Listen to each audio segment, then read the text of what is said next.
Hi friends, it's Shilo. I wanted to talk to you today a little bit about the inner critic. It's that voice inside of you that's telling you you're not worthy enough, you're not talented, you don't have it, whatever it is. It's that negative self-talk that really can have us in a state of fear when we're in our creative space.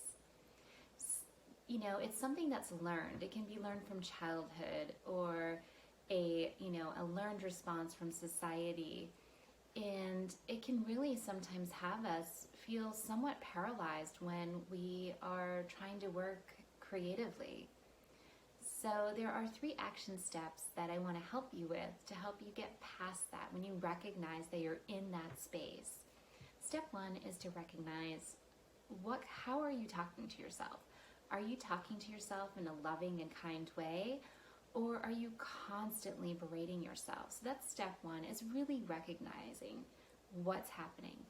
If you realize that you're constantly berating yourself, even outside of your creative space, one way to help you shift, which may seem inauthentic at first, is to maybe place sticky notes that say loving and kind things about yourself. I'm not talking about being narcissistic. I'm talking about looking at yourself through the eyes of self-love. So it could be like, I'm incredible, I'm creative, I am so amazing. Now just say that to yourself right now and see how you feel energetically. Step 2 is recognizing, like, what is your intention in the studio? Why are you doing it? Are you doing it because you want to feel good? You have a voice, you have something you want to share with the world? Think about your intention. And step 3 is recognizing that you can shift your energy moment to moment.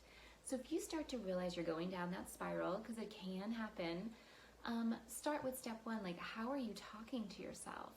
Think about what your intention is, and then recognize you can shift your energy. I'm not saying that every time we go in the studio, we're going to create a masterpiece, because sometimes it may not happen, but you may have needed to do what you did because you were learning a technique or learning something, or you just need to get that out. And sometimes we just need to get that energy out so we can move forward with our creative projects, but really move forward in our life. Well, thank you. I hope you learned a little bit of something in here, and may every day be filled with an abundance of creativity. Thank you, my friends.